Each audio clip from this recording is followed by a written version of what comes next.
Bonjour et bienvenue. Aujourd'hui, on s'attaque à une question absolument fondamentale quand on se lance dans l'entrepreneuriat en France.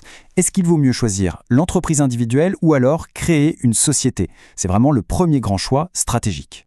Voilà, c'est ça le dilemme de départ. Et attention, cette décision, c'est bien plus qu'une simple case à cocher sur un formulaire. Ça va vraiment conditionner la protection de son patrimoine, sa fiscalité et même la façon dont on va piloter son projet au quotidien. Bon, alors, allons-y. Ce qui est super avec cette image, c'est qu'elle montre bien que tout est une question d'équilibre. C'est un arbitrage constant. On jongle entre ce que ça va coûter, comment optimiser ses impôts, le niveau de protection qu'on veut pour ses biens perso, et l'envie de rester seul maître à bord, ou au contraire de s'ouvrir à des associés. Allez, on commence par le chemin qui semble le plus direct, le plus simple, l'entreprise individuelle. Faut savoir que c'est la forme la plus courante en France, surtout avec le régime de l'auto-entrepreneur qui a tout simplifié. Alors là, on touche au cœur du sujet. Il n'y a aucune distinction juridique entre la personne et son business. L'entreprise, c'est l'entrepreneur, et l'entrepreneur, c'est l'entreprise. Et cette fusion, elle n'est pas sans conséquence, surtout en ce qui concerne le patrimoine. Pour bien comprendre d'où on vient, il faut faire un petit retour en arrière. En droit français, on a hérité d'un très vieux principe qui vient du droit romain. Une personne, un patrimoine. Pendant des siècles, ça voulait dire une chose très simple. Tous vos biens, absolument tous, formaient un seul et même bloc. Et cette image l'illustre à la perfection. Avant 2022, c'était exactement ça. La maison, la voiture, les comptes en banque, les outils de travail, tout était dans le même sac. Le risque était donc énorme. Si l'entreprise avait des dettes, les créanciers pouvaient venir se servir sur les biens personnels. Et là, paf, c'est le tournant. En 2022, une réforme majeure vient complètement rebattre les cartes pour les entrepreneurs individuels. Elle apporte une protection qui, franchement, change la vie. Voilà le texte qui a tout changé. Ce que dit la loi, en clair, c'est qu'elle crée une séparation automatique. D'un côté, ce qui sert au travail, ça constitue le patrimoine professionnel. De l'autre, tout le reste, c'est le patrimoine personnel. Et ça, c'est une vraie révolution.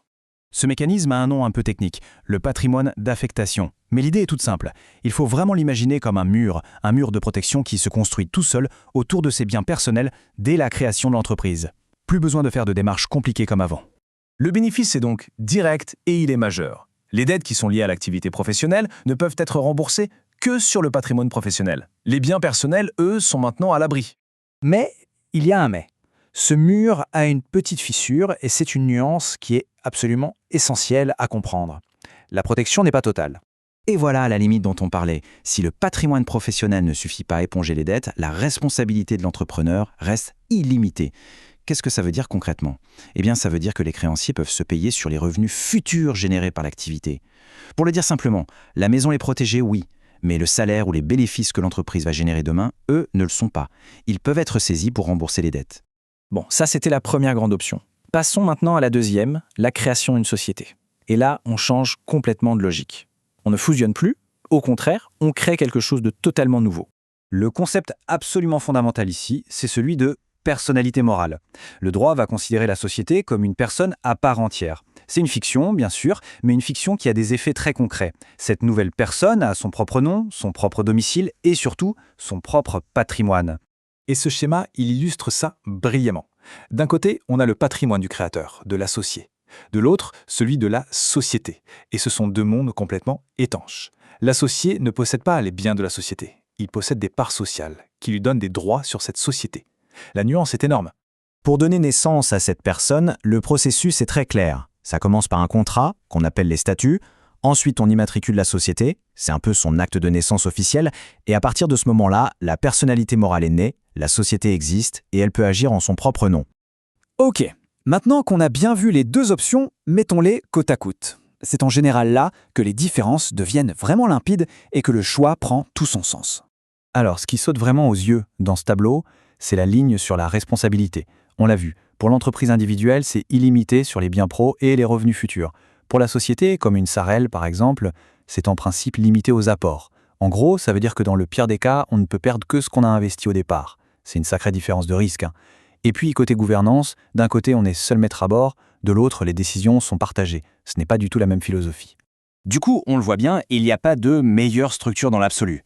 La meilleure structure, c'est tout simplement celle qui colle le mieux à un projet, à des ambitions et à une situation personnelle. Pour faire ce choix, il faut donc s'interroger. Quel est le niveau de risque acceptable? Est-ce que le projet est pensé pour rester en solo ou pour, un jour, accueillir d'autres personnes, des investisseurs? Est-ce que la simplicité de création et de gestion au quotidien est la priorité numéro 1? Ou au contraire, est-ce que la séparation fiscale entre les revenus de l'entreprise et les revenus personnels est un point crucial? Au final, choisir entre l'entreprise individuelle et la société, c'est vraiment écrire le tout premier chapitre de son aventure entrepreneuriale. Est-ce que ce sera l'histoire d'un projet incarné par une seule personne ou l'histoire d'une entité collective, prête à grandir? C'est à chaque entrepreneur, bien sûr, de trouver sa propre réponse.